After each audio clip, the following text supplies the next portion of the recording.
المدينة فاستضاء بنوره هذا المكان فلا ظلام ولا ذبول ودعا لها في صاعها في السلام عليكم ورحمة الله وبركاته.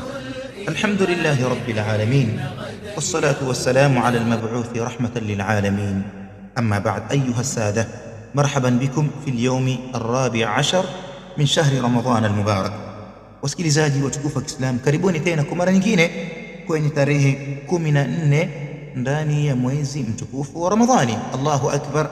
Hadi leo tunakamilisha wiki ya pili kwenye mwezi mtukufu wa Ramadhani. Namuomba Allah subhanahu wa ta'ala tujalie min as-su'adai al-maqbulin, atujalie kati ya wale waja wake wema ambao kwamba waliochuma hasanat na khairi zikawa zenye kukubaliwa na Allah subhanahu wa ta'ala. Na namuomba Allah subhanahu wa ta'ala atughufurie kasoro zetu, Allahumma amin. Msikilizaji mtukufu wa Kiislamu, ikiwa ni halaka yetu ya 14 kwenye kipindi chetu cha Fadhail al-Madina, utukufu wa jiji la Madina na wakazi wa Madina. Moja kwa moja bila ya kupoteza muda, tuingieni katika mapokezi yetu haya ambayo kwamba yaliyo mazuri, yaliyohifadhiwa kwa Imam Ahmad na Tabarani na Ibn Hibban, kutokana na mapokezi ya Ka'b ibn Malik. Aendelea kusumulia Ka'b radhiyallahu anhu ya kuwa baada ya kuwa imesikizika sauti ile na Mtume sallam akamwambia, endeni mkalaleni, rudini sehemu zenu mwende mkalale. Asema Ka'b, faraja'na, tukarudi katika sehemu zetu kwenye usiku ule ule, fanimna, tukalala, hatta asbahna, mpaka ikatupambaukia asubuhi.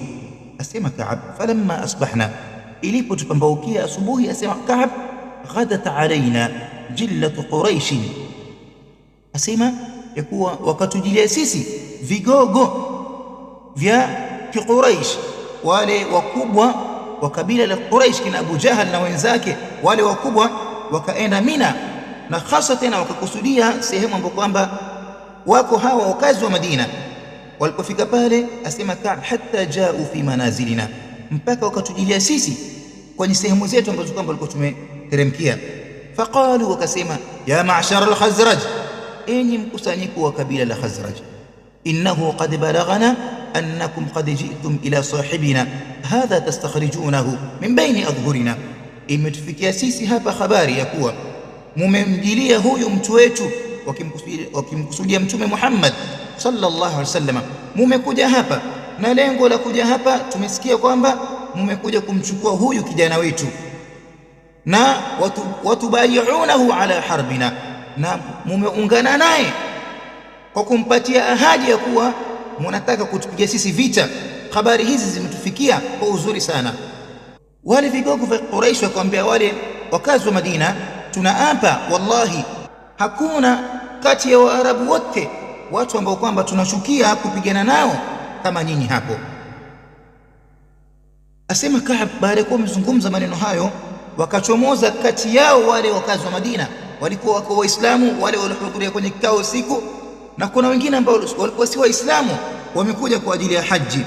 Asema Ka'b, wakatoka baadhi yao wale wakazi wa Madina ambao kwamba si Waislamu, wakajitokeza. Baada ya kujitokeza, wakaenda wakala viapo kabisa, yahlifuna lahum billahi ma kana min hadha shay'un wama alimnahu. Wakaanza kula viapo wale wakazi wa Madina ambao kwamba si Waislamu, wakasema habari hizo wallahi hakuna kabisa, na wala hakuna yoyote ambao kwamba aliyotoka usiku kuhudhuria kwenye kikao chochote. Wakala viapo. Asema Ka'b, waqad sadaqu, na walisema kweli, walisema kweli, kwa sababu hao ni washirikina, hawana habari hiyo na hawajui ni mambo gani ambayo kwamba yanaendelea usiku. Asema Ka'b, ama wale Waislamu, fa ba'dhuna yanzuru ila ba'd, wakawa wale Waislamu waliohudhuria kwenye kile kikao cha usiku wanaangaliana, baadhi yao wanaangalia wengine.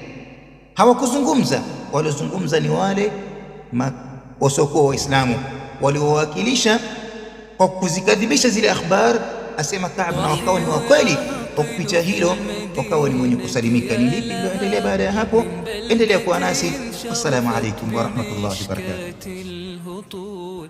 يا لابتيها والملائك عندها حرس فلا الدجال داخلها يصول.